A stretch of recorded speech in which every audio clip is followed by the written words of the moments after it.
afternoon and welcome to the Rotary Club of Fort Worth. Today is Friday, June the 14th, 2024. We got a great crowd today. We got a great program. Man, it is good to see each and every one of you. Start off today, we're going to have our invocation by Mitch Reitman, Principal, Reitman Consulting Group Incorporated, followed immediately after by the national anthem played by past President Doug Briley. Please rise with me. Mitch, come on up. Thank you, President Kirk.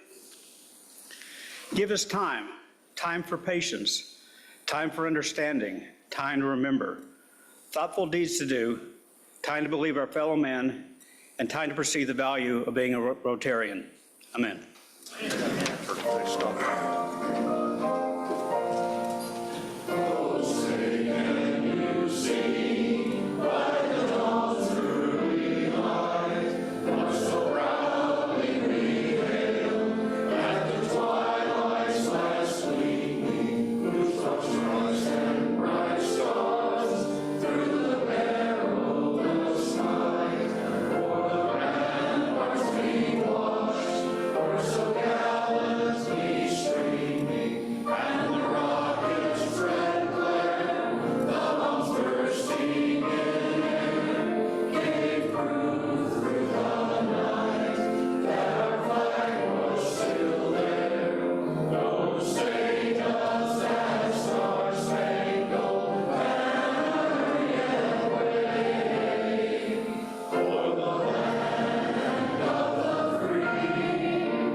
Thank you, Mitch. Thank you, Doug. Y'all may be seated.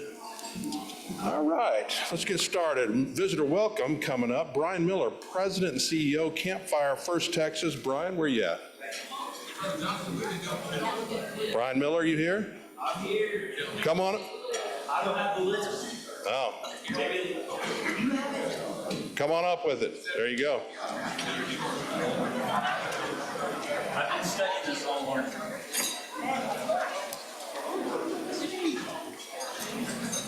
Thank you, President Kirk. Okay, if I could get our guests to please stand. Judge Lisa Woodward, a guest of Perry Pillow.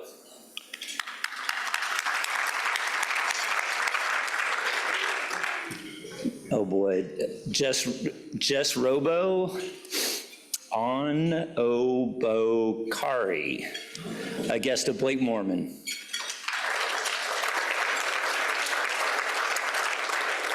Tamara Payne, a guest of Michelle Krim. John Limburger, a guest of Corey Harris. Chris White, a guest of Ed McClin.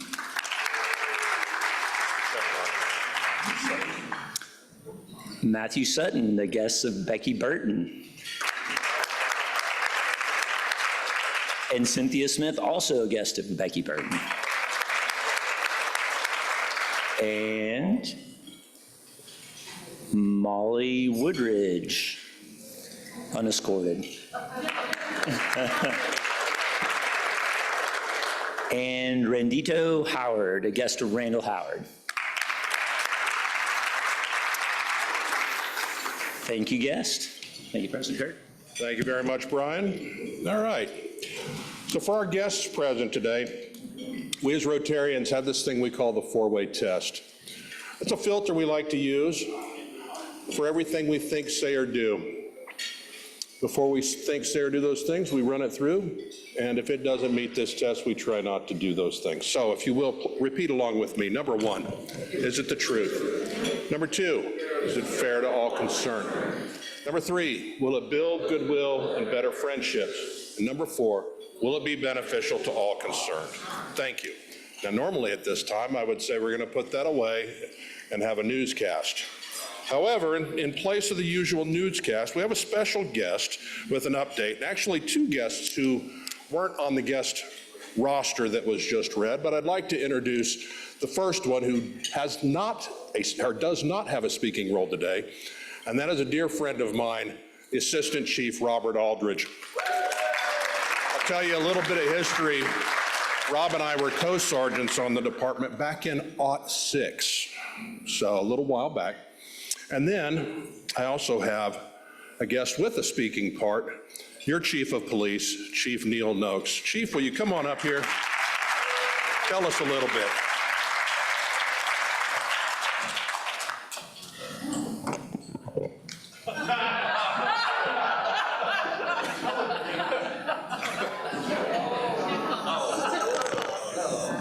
Was that a roast? He's got my back. That's what that was. Looking out for each other. Thank you, sir. Good man. You know, there's a lot of civic organizations in Fort Worth, but I don't know of any other that has been at every single Fort Worth Police Department graduation since I know I went through to honor our honor graduates and the entire academy class and the entire police department. Rotary is there every single time, and I can't thank you enough for that.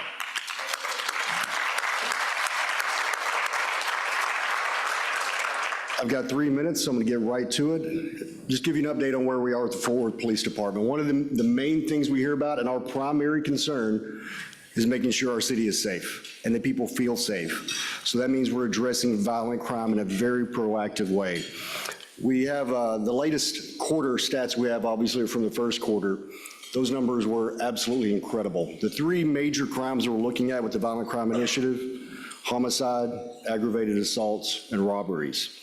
Robberies were down over 12%. Aggravated robberies were down almost 4%. Homicides, listen to this number.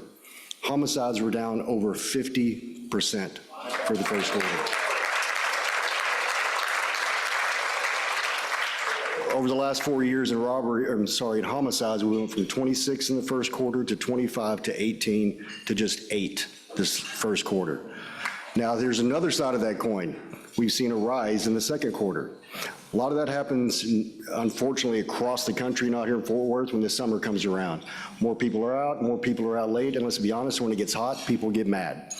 We see a lot more violent crime, but we have the best people in the world dealing with it from a very proactive stance, and we're also partnering with the community to prevent the crime from happening in the first place. Another thing I hear a lot of questions about is our staffing. Our officers, we have an authorized staffing of 1,882. Our professional staff or civilian staff, we have an authorized staffing of 600. So around 2,500 when we're fully staffed. We're about 100 down when you look at our professional staff. With officers right now, we're down 247 officers.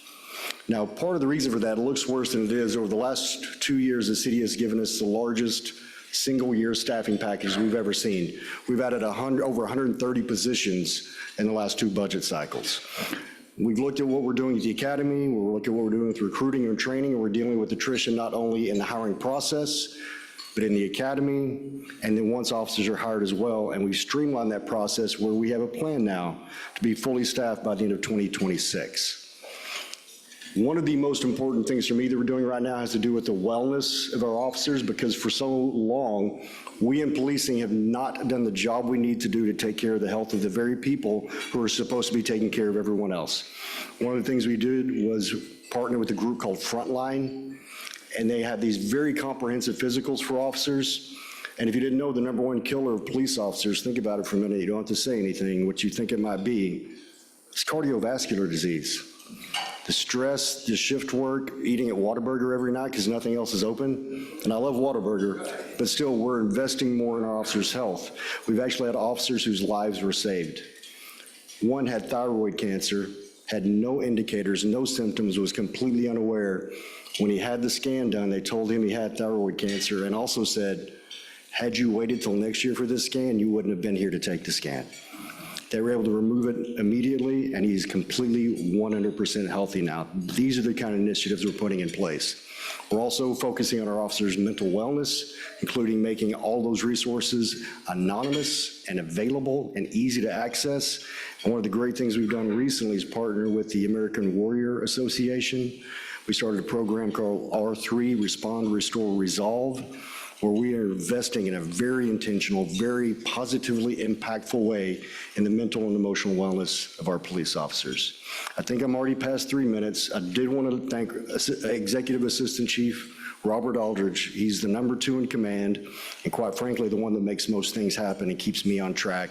Please give him a round of applause for being here today.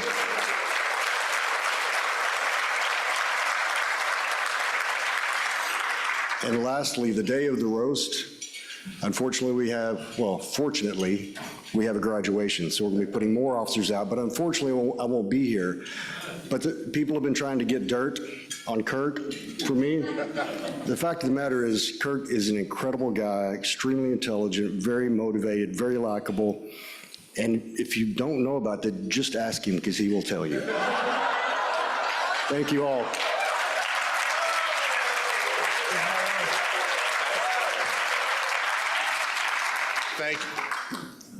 Thank you, Chief. All right. Appreciate the update, sir. Now, next up, Paul Harris Fellow recognitions. Chairman Ryan Jodish, COO and Principal, Unified Development Media. Come on up here, sir. Fred? Hello. Thank you. About 3 months ago, we recognized all of our Paul Harris Fellows that donated in President Kirk's year through the district match. And now we're going to recognize our donors who donated through our club match period and any we may have missed before. And President Kirk is great at reminding us every week that we are this close to eradicating polio. But here are some other things that your donation to Rotary International helps fund. Clean water around the world, life-saving immunizations against disease, literacy programs for both children and adults, agricultural classes that are being conducted, entrepreneurship classes, and students are being trained to be peacemakers. And finally, remember, after 3 years, just under half of that money you donate comes back to our local district so we can fund local projects. So can we have the following people stand up when I call your name? Michelle Krim, Corey Harris, Derek Moffett, Mark Semmelman, is he here today, Mark? Jared Sloan, not here, unfortunately, and Richard Knight would have joined them. So folks, these folks have achieved their first Paul Harris Fellow. Let's give them a second round of applause.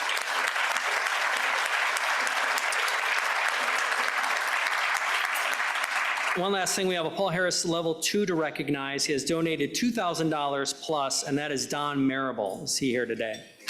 Don, unfortunately. Let's give him a round of applause.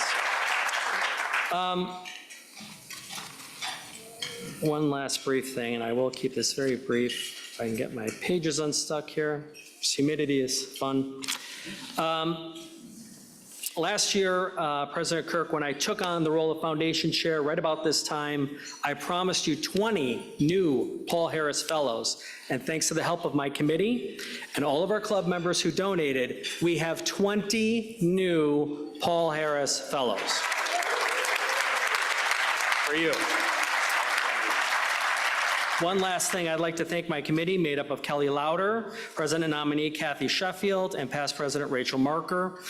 I'd like to especially call out Kelly Lauder, who went above and beyond and really was my key committee member.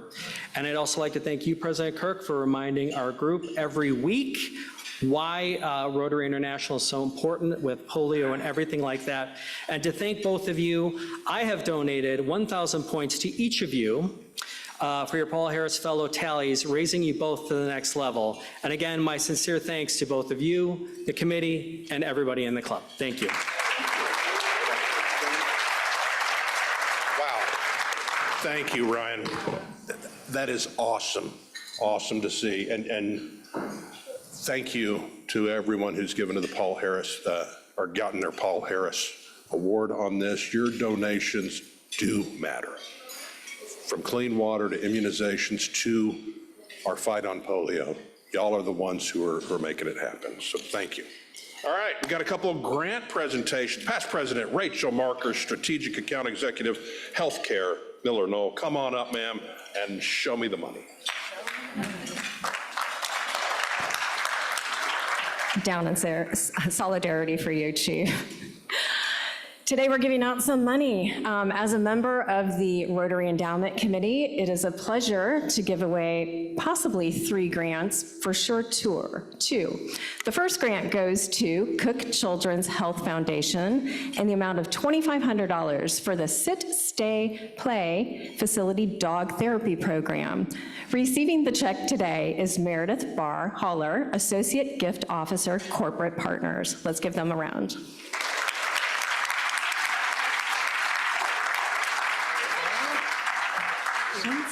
Thank you very much.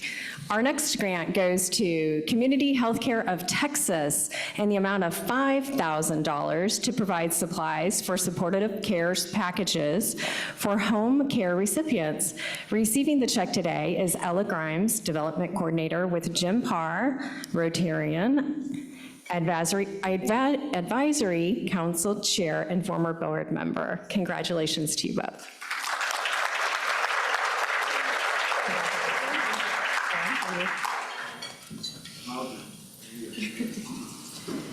And I'm not sure, did Mae Ferguson make it in the house by chance? No, I'm here.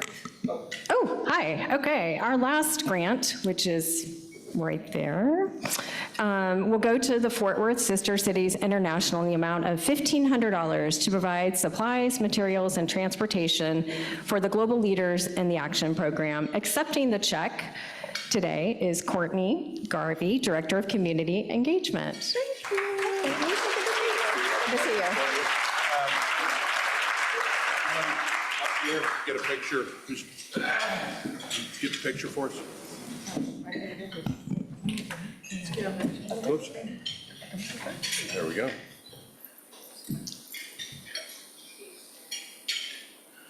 Thank you, ma'am. And another round of applause for all the good work that these organizations are doing. Thank you. Thank you very much, Past President Rachel. Now, keep in mind, folks, we just talked with Ryan about our Rotary International grants. We also have our local endowments. That's where these grants came from, that we were able to give out. So please support our local endowments. We have a children's fund, a general's fund, and we have earmarked in the general's fund, you can donate for our veterans fund. So please keep that in mind when it's time to give out your charitable donations. Thank you. Next up, time for some first and second readings. Secretary Maddie Compton, retired federal prosecutor. Let's do this. Come on. Good afternoon. We have 3 first readings today. The first is Becky Ramirez, and she is a 2024 Rotary Minority Business Award winner. Her title is owner. Her company is IREF Big Balls Up, Inc. Disqualifier right there. Her classification is officiating, and her proposer was the late Richard Knight. If no written objections are received in the Rotary office by June 21st, this proposal will be given a second reading and voted on by the club. The second first reading is Paulie Russell. His title is Executive Director, and his company is Downtown Fort Worth YMCA. Classification, nonprofit, and his proposal is Dick Riddell. If no written objections are received in the Rotary office by June 21st, this proposal will be given a second reading and voted on by the club. And then our final first reading for today is Josh Strange. His title is Owner CEO. His company is Stellar Painting Services, LLC, classification, painting contractor, and his proposer is Karen Johnson. If no written objections are received in the Rotary office by June 21st, this proposal also will be given a second reading and voted on by the club. We have 1 second reading today. The name is Zoran Luttrell. Title, Director of Business Development. Company, Creative Office Furniture, Inc. Classification, Office Furniture. Proposer, immediate past President Sean Snell. I move his election, subject to attending a new member Rotary information session. I have a motion. Where's the second? Second from Kathy. All in favor? Aye. Any opposed? The ayes carry it. Zoran is hereby elected into our club. Welcome, sir. All right, have a couple new badges to deliver. Allison Ricks, Jerry Shuley, and Chip Schweiger, come on up here.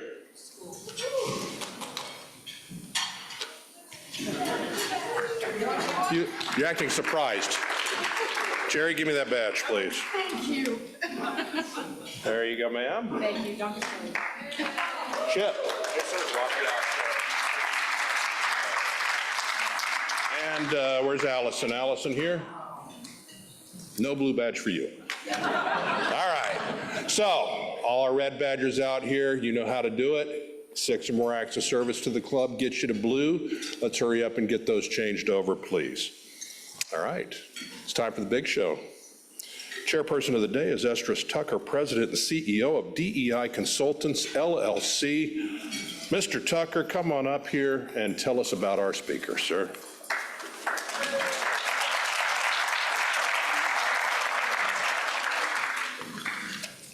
It is my great honor to offer a brief intro of an inspiring man and a museum that is quickly becoming a movement. Jared Howard is Chief Executive Officer and lead developer of the National Juneteenth Museum. Yes.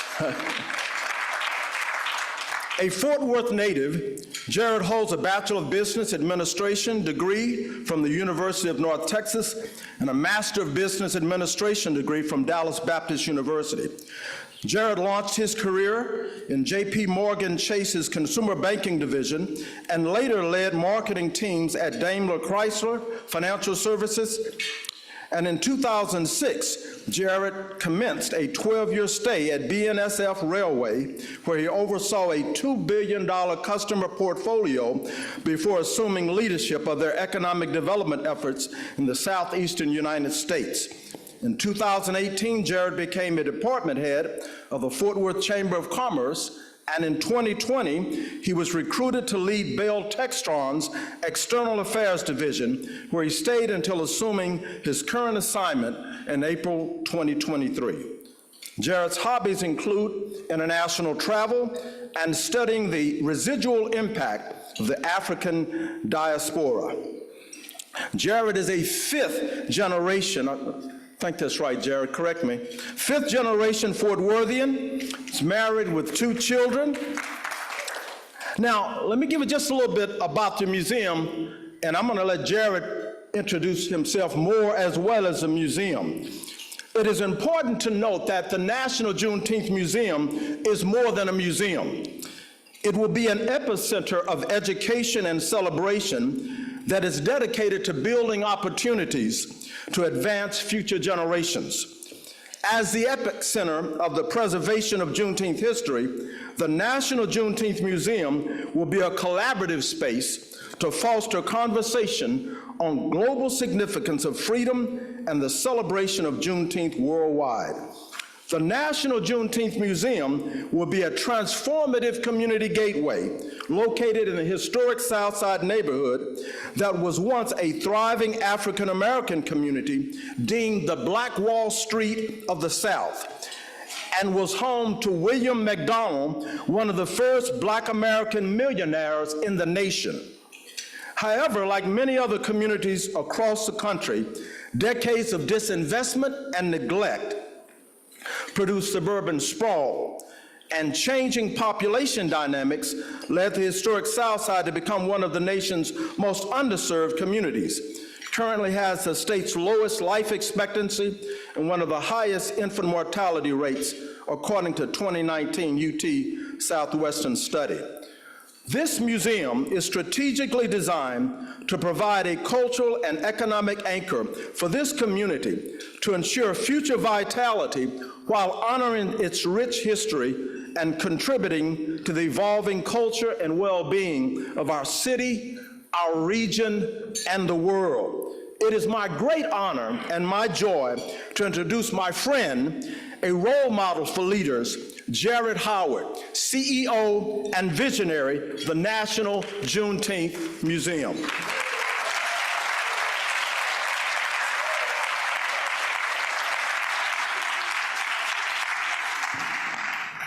All right, so I have no clue what I'm supposed to say after that introduction. You want me to tell a joke or two, or?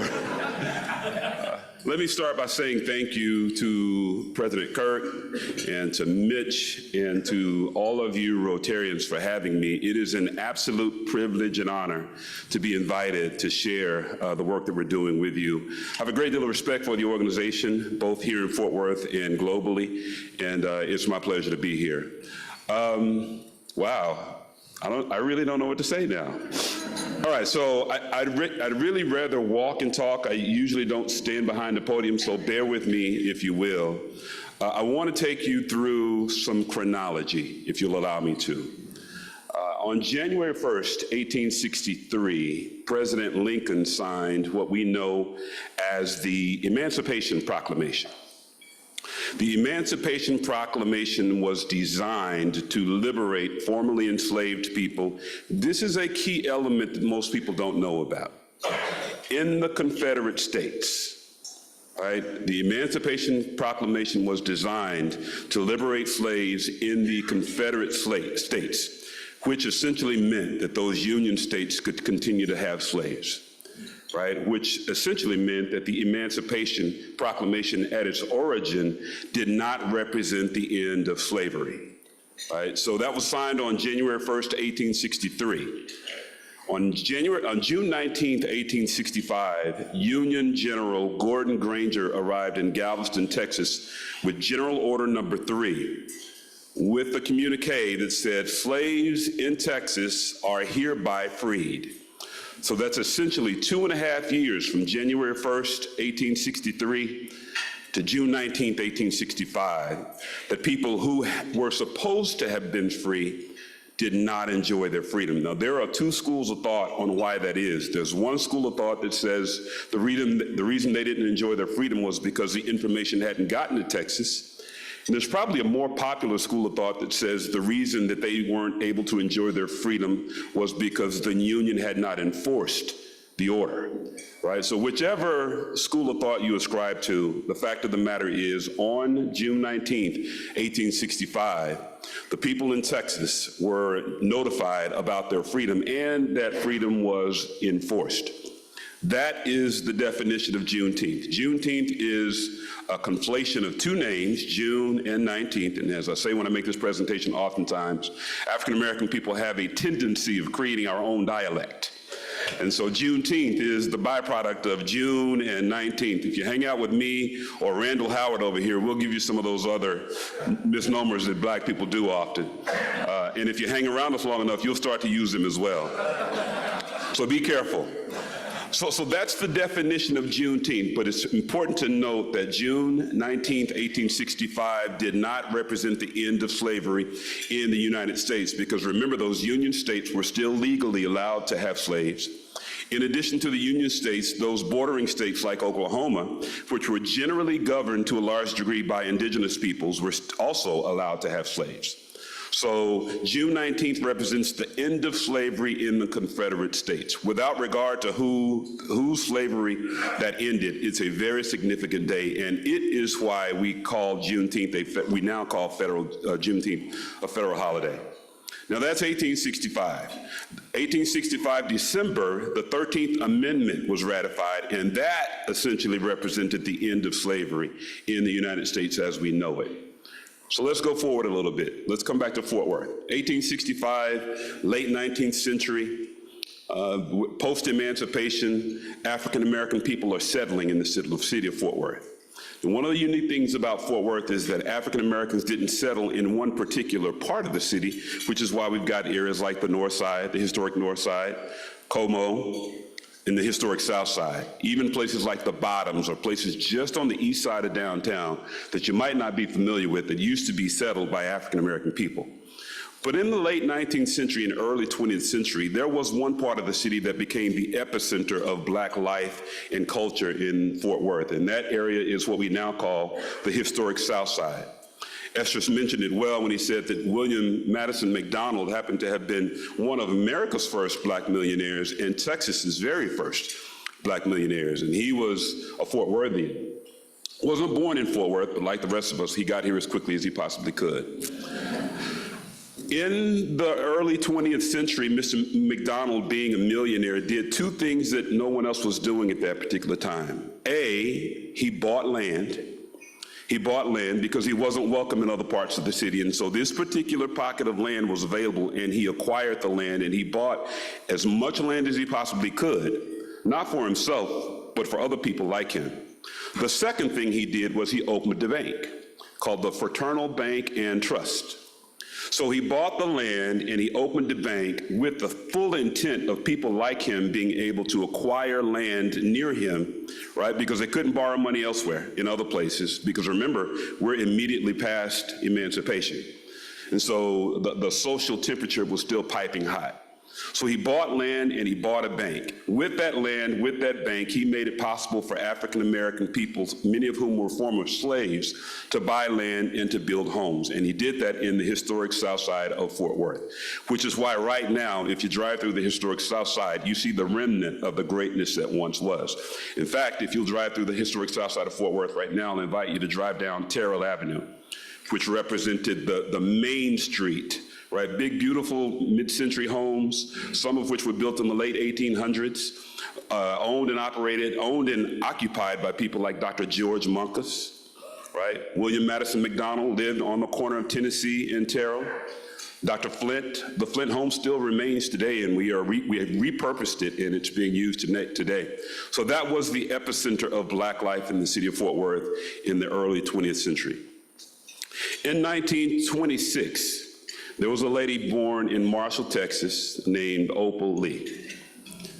Shortly after she was born, she moved to Fort Worth, and in 1939, something happened at her home on Annie Street. You're probably familiar with it. Her home was burned down by what the newspaper calls a white mob. 500 of them is what Ms. Opal tells us that the newspaper mentioned, and it was burned to the ground.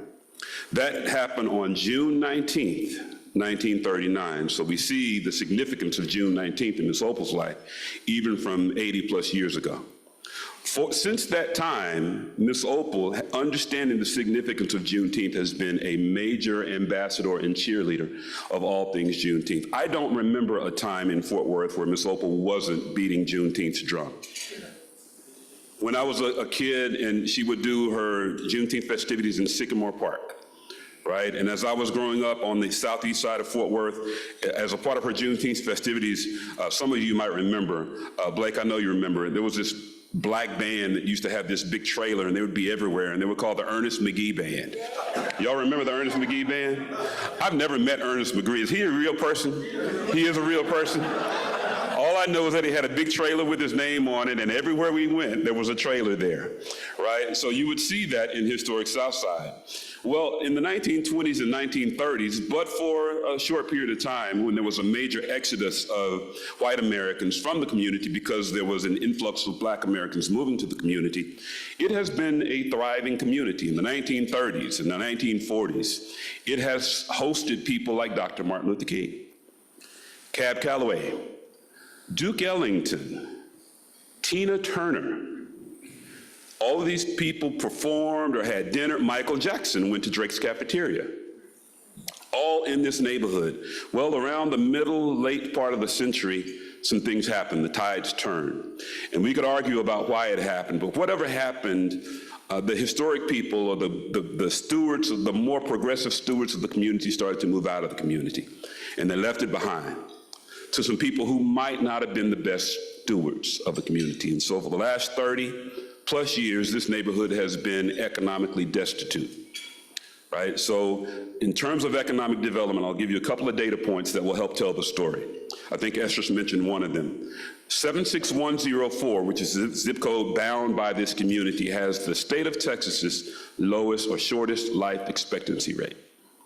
12 years below the national average. 12 years below the national average, right here in the 12th largest, soon to be 10th largest city in these United States. What's ironic about that is that the historic South Side is less than a mile away from the medical district. You can throw a rock from the historic South Side into the medical district, and you don't have to be particularly strong to do that.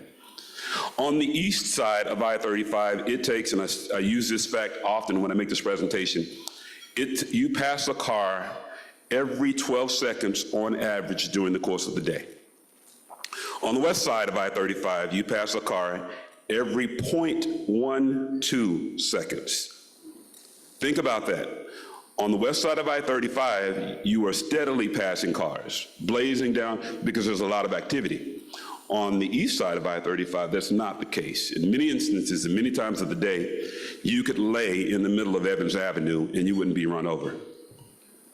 That speaks to the delta between the left and the right, or the west and the east side of I-35. And that happens because in the mid-1900s, highways were built around the neighborhood. Highways, not a highway, highways were built in the neighborhood, and those highways literally bifurcated this neighborhood in a very significant way, and I'm going to tell you what the proof is. At one point in 1920 and 1930, the Gwynn School was a part of the historic South Side. Today, the Gwynn School is on the west side of I-35. Miss Opal, when she grew up on Annie Street, used to walk to Fort Worth School for Colored Children. Now we know it as I Am Taro. Today, Annie Street, where Miss Opal grew up, is less than a mile away from I Am Taro, but you have to cross I-30 to get to it. On the east side of the neighborhood, there is Highway 287. So the neighborhood has been bifurcated not once, not twice, but 3 times. Redlining was not a governmental system. I don't want to suggest that it was. Redlining was a banking system. It was used, and the terminology might not be applicable today, but the practice is still very valid today. It was used to identify pockets of people. And the people in this pocket suffered because they were redlined. This is not the community that you want to invest in, and we can make an argument about why that is, but the fact is there was no investment in the community. And so, right now, the people that live in this community don't have but one place in the neighborhood to sit down and have a meal: Jack in the Box. If they want to sit down and have a meal in their community, the only place they can go to do that is a Jack in the Box. The only economic development that they've seen in the last 25 years, tell me if I'm wrong, Robert, is a Jack in the Box and a 7-Eleven. That's the plight of the neighborhood today, right? So here, and let's fast forward to 2024, recognizing that, right, if you're going to do a National Juneteenth Museum that celebrates something like Juneteenth, what better place to do it than a neighborhood like the historic South Side? There are thoughts and ideas that the National Juneteenth Museum should be in the Cultural District, because the Cultural District, as we know, houses 4 world-class museums, and it absolutely does. But the Cultural District doesn't need an investment. The Cultural District is already busting at the seams with economic activity. The historic South Side, which happens to be about a mile away from the Central Business District, does. It is a sad indictment on our fair city if the city is growing the way it is and this small pocket is not participating in that growth. So what better way than with the National Juneteenth Museum? And I'll tell you a couple of reasons we're doing that. A, because foreigners, non-Fort Worthians, will converge on Fort Worth to see the National Juneteenth Museum. When they come, they're going to sit at our restaurants. They're going to drink our cocktails and our coffee. They're going to shop at our stores. And so our city benefits from people coming to the historic South Side. I'll tell you another thing that's happening right now, as you'll see in just a moment. As you walk through the neighborhood, in fact, I won't even tell you about that right now. But the whole idea of what we're doing is to the whole idea of what we're doing is to promote Juneteenth. The whole idea of the where is to revitalize a neighborhood that needs it and is desperate for it, and quite frankly, deserves it. The people in this neighborhood have been stewards for decades, and they have been beating the pavement till their hands are bloody to get some attention and some love. Well, the National Juneteenth Museum is going to bring some attention and some love. And with that, would you roll the video for me, sir?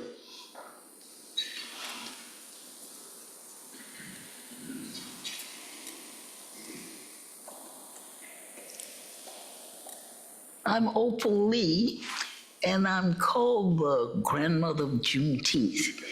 Been around a long time. Juneteenth is the day that General Gordon Granger arrived in Texas telling everybody that the enslaved were free. We started celebrating, and we've been celebrating ever since. In 2016, I did a walking campaign in major cities to make Juneteenth a federal holiday. I collected 1,500,000 signatures along the way. But to be able to go to the White House, to see the bill passed into law, that was off the chain.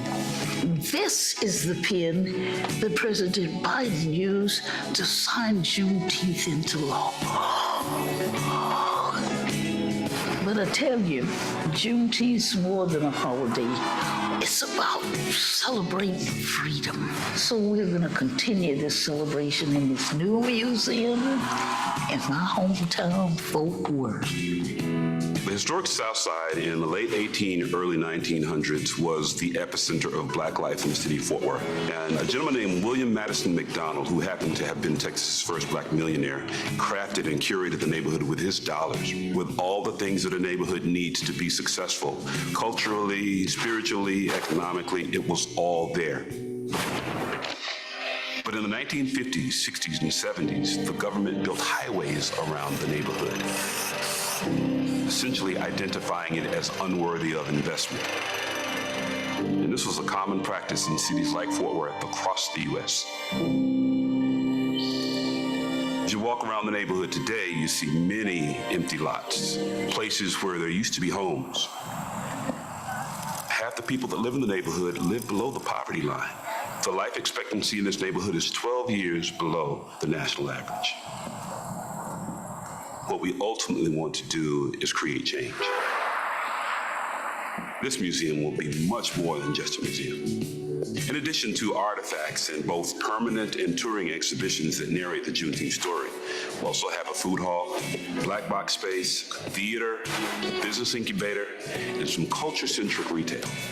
The program became the foundation of what the museum will become, the full experience of emerging Black culture. The Juneteenth flag was a real motivator to us in our design process. The 12 freedoms that were gained on Juneteenth were the North Star for how the program was arranged. The museum and the greater development will literally be a catalyst to changing the trajectory of a neighborhood that's been neglected for a very long time.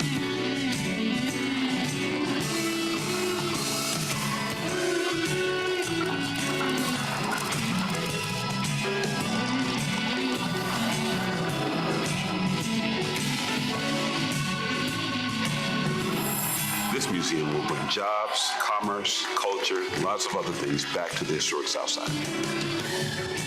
The economic impact will be immeasurable. On an annual basis, the museum will create more than $24 million of total impact and bring more than 200 jobs to the community. The museum will serve as a beacon for Black communities nationally and be a representation of the joy of emancipation that can resonate globally. None of us are free until we're all free, and we're not free yet. And the Juneteenth Museum is going to get us a lot closer to that idea. This bold project to build a national treasure can only become a reality with the help of bold people. So I want to...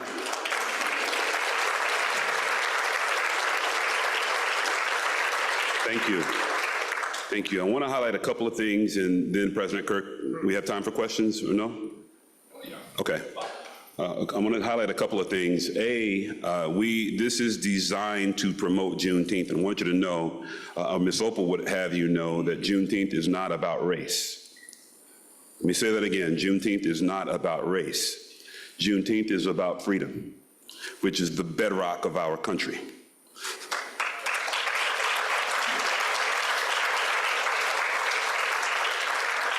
It is very important that it's hard to imagine that our country is less than 250 years old, but it is.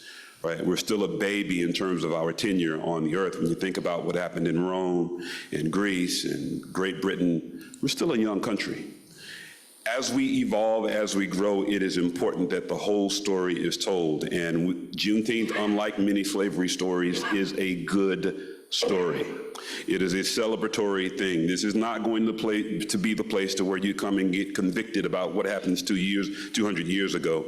This is the place where you will come and celebrate what happened in 1865, right? It is by design intended to be celebratory. So don't think that this is something intended to remind people about how dark our past was. This is something intended to remind us about how bright June 19th, 1865 is and how bright our future can be. That's the one thing I want you to know. The second thing I want you to know is this is not new. You probably heard about this about 2.5 years ago. Robert Stearns can tell you that we've been working on this for a number of years, about 9.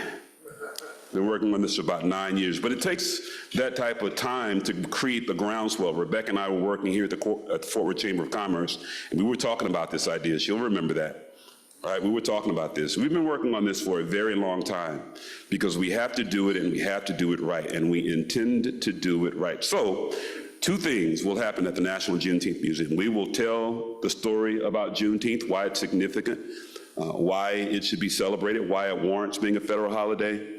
And in the process of doing so, we will revitalize the historic South Side of Fort Worth. That's my story, and I'm sticking to it. Questions, anybody? President Kirk? Broken ground. We have not broken ground. We hope to break ground at some point late this summer, early this fall. And the reason for that is because we're working with the city of Fort Worth. The city of Fort Worth is in the middle of an RFP, right, for a big pocket of property that the city owns. And once that determination is made, then we'll know exactly where we're going to be. Well, there are only two locations, both of which are within a stone's throw of each other, right? And so once that process is completed, which we hope will be late summer, early fall, we'll do a groundbreaking. Randall? How much is the whole project going to cost, and where are you on fundraising? Yep, great question. Did I plant that? Did I tell you to ask that question?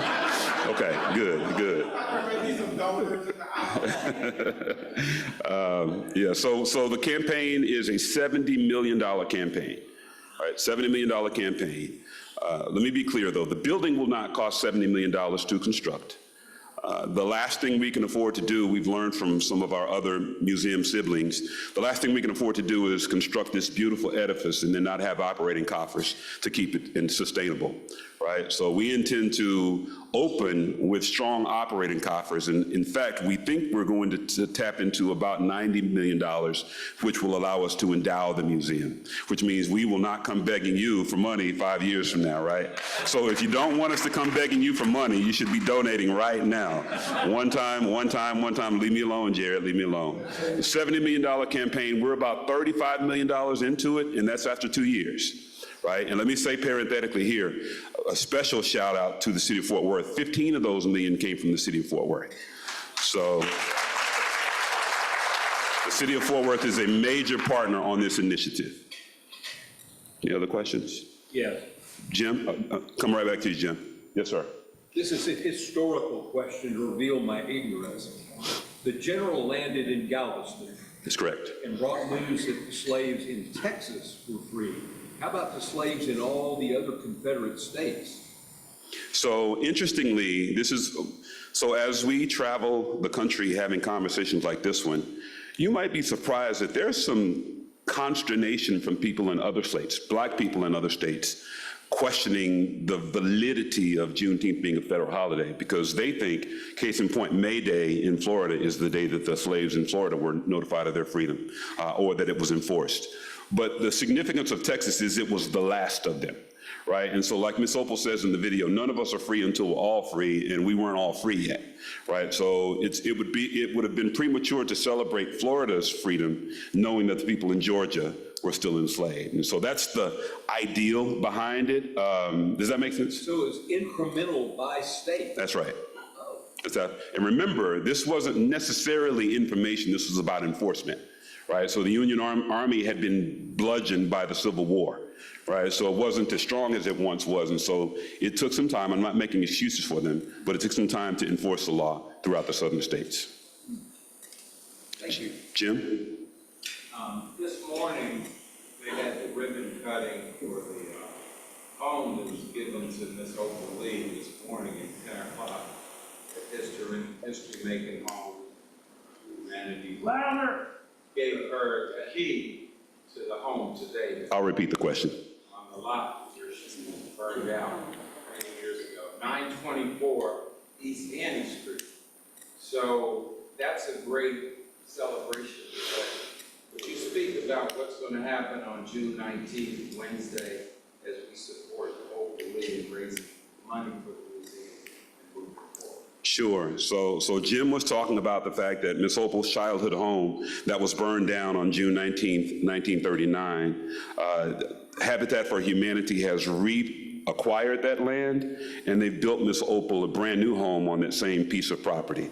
And so this morning they had the ribbon cutting, and on June 19th, Miss Opal will officially move back into her childhood home, right? So.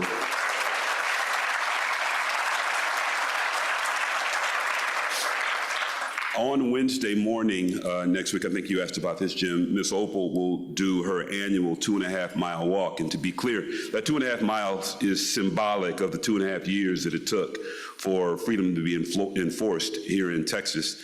She'll do her 2.5-mile walk, and she's going to do it in Dallas this year. And I can't speak to why that is. It's not a decision that we make. And candidly, we were a little bit disappointed because we're all pro Fort Worth, right? A quick story, Esther said it well. I'm a 5th-generation Fort Worthian, and my great-great-grandmother was Amanda Davis. For those that may not be aware, Amanda Davis was the first black property owner in the community that we know as Stop 6 today, right? So I've got really deep roots in the city of Fort Worth, and I grew up really proud of my city because of that lineage. Right? And then I told the story with the Women's Policy Forum on Wednesday. I think they made me cry. Did y'all? They made me cry. You know, women's group, right? Women's group made me cry. I knew it. Anyway. Say it again? There's a street named after her. Amanda Street, which was at one point in time the main thoroughfare through the community, still exists today. It was the main street of Stop 6. Now, Stop 6 postdates the historic South Side, just to be clear. But yes, I've got deep roots in the city of Fort Worth, and I've got some indignation about Fort Worth, and that is born primarily because when I was a freshman in college at UNT, I thought Fort Worth was the mecca for all things great. And I got to Denton, and nobody else agreed with me. They were like, Fort who? You know? And our friends in Dallas at that particular time were some of the most condescending people toward Fort Worth, right? And so I've got this pent-up anxiety about all things Dallas, and so I let Miss Opal and her team know that we didn't appreciate them moving the walk to Dallas this year, but in all fairness, they do want to gain visibility outside of Fort Worth for the holiday, and so it's reasonable that they would do that, and I think it's my understanding that at some point, either next year or year after next, they're going to do it in Washington, D.C. Well, if you participate in that walk, $6.19 of each registration will go toward the National Juneteenth Museum's fundraising campaign. So thank you for that, Jim. Miss Maddie, yes, I'll come to you next. So typically the walk has begun at Evans Plaza, right at Evans and Rosedale. Are there going to be any activities celebrating Juneteenth in that space this year? So great question. Unfortunately not, right? Their team just doesn't have the bandwidth to do much in 2 different places, and I don't think anybody else would have the audacity to do any programming around Juneteenth, right? Just out of deference to them, right? So unfortunately not, but I can assure you, this will be the last time that there's not programming on Evans Avenue without regard to what happens with Miss Opal's walk. I assure you that. Yes, ma'am. Congratulations on building the endowment into your capital campaign. Thank you. 2 new nonprofits. Then my question is, who was the architect of the museum and why did you choose them? Yep. And then just really use video? Yeah, so I love that question because it gives me an opportunity to brag on the building a little bit. This is the fourth design of the National Juneteenth Museum. The first one, Fernando, was done by a gentleman named Pat Dennehy, Fort Worth architect. The second one was done by a firm out of Dallas called KAI. The third one was done by Michael Bennett, Fort Worth's own Michael Bennett. And then the fourth one was done by a globally renowned firm called the BRK Ingalls Group. Just for a little perspective on who they are the same firm that designed and built the Google headquarters in Mountain View, California. Right, so we have a world-class architect doing this, and I'll tell you about generosity, and I'm coming to you, President Kirk. The reason that we were able to do that was because of the generosity of a very beautiful Fort Worth family that saw that we could be bigger and brighter. Right? That's not an indictment on any of the people that I mentioned before, but we're talking about one of 5 what they call starchitects in the world, renowned architecture firms. One of them is BRK Ingalls Group. For some perspective, they also designed, if you've been in New York City and you've gone to the 911 Memorial Museum, they designed that. Right, so to have that kind of architecture firm doing a project in Fort Worth is a beautiful thing. The second part of your question was, did I get it? Video. A company called Squint Opera did the video. A company called Squint Opera out of New York City. If you use them, tell them I sent you so I can get some kind of something for that. Paola, one more question. Yes, ma'am. Is that Harriet back there? Hey there, Harriet. What is the address of the museum? And then 2, I'm wondering if it is within the bounds of the new tip that's coming along this area. Yeah, so Robert Stearns is sweating bullets right now. Robert Stearns, I can see his heart beating really, really quickly. We are down to, candidly, 2 sites. One of the sites and we're working with the city of Fort Worth right now, at the site of the present Southside Community Center on the corner of Evans and New York. The other site abuts I-35 a little bit to the west and a little bit to the north. It's on the I-35 access road immediately south of the Hazel Harvey Peace Center. So because I don't know which it's going to be yet, Harriet, we don't have an address. We will have that, Robert Stearns, in a few months. Right? We'll have an address for you in a few months. But it will be one of those sites. So if you drive through the neighborhood, you can look at the site where the Southside Community Center is, or you can look at the property immediately south of the Hazel Harvey Peace Center. We had hoped eventually to do it on the site of Miss Opal's old museum, but we weren't able to acquire all of the property. We've got all but one parcel of land, so we had to pivot a little bit. And so that's part of the delay of breaking ground. So was that both of your parts? Because I see President Kirk, he's a big guy. As it stands right now, the TIF, I think it's TIF number 3, Robert, is that right? 4, TIF number 4, the border of the TIF is Evans Avenue.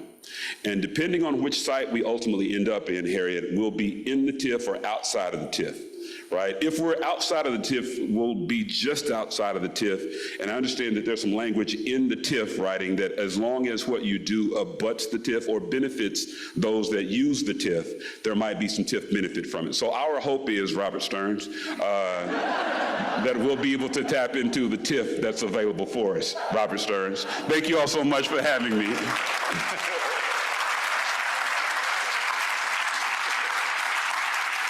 Thank you very much, Jared Howard.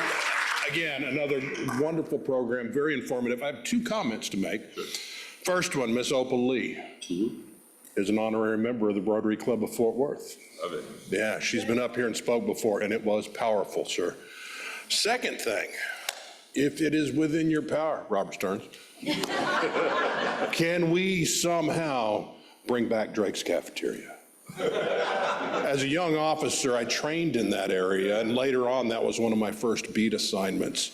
I went to Drake's Cafeteria, and I will tell you, it was some, man, great food. Burned down several years ago, though, unfortunately. Stay tuned. The building still stands. It's a part of it, yeah. Stay tuned. Yeah. So, Stay tuned.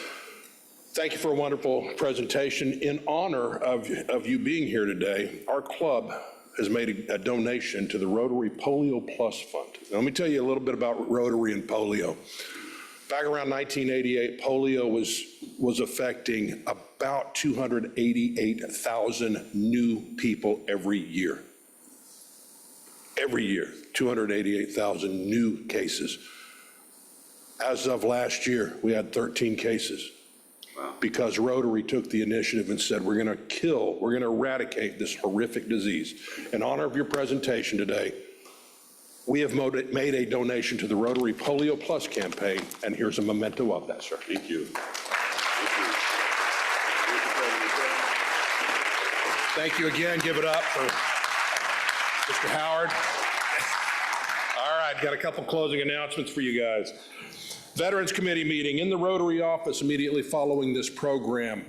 Did I get any red badges in here? Raise your hand if you're a red badge, okay? Have you gotten a committee assignment yet? No, you need to be on the Veterans Committee. We need bodies for that. All you blue badgers too. We need some bodies for the Veterans Committee. It is a wonderful committee. Please get signed up for that. Dick Riddell needs some help. Second, next week, we have Steve Kaufman, president and editor of the Fort Worth Star-Telegram. That is our guest speaker. Everyone have a great weekend. Be safe, stay cool and hydrated. This meeting is adjourned.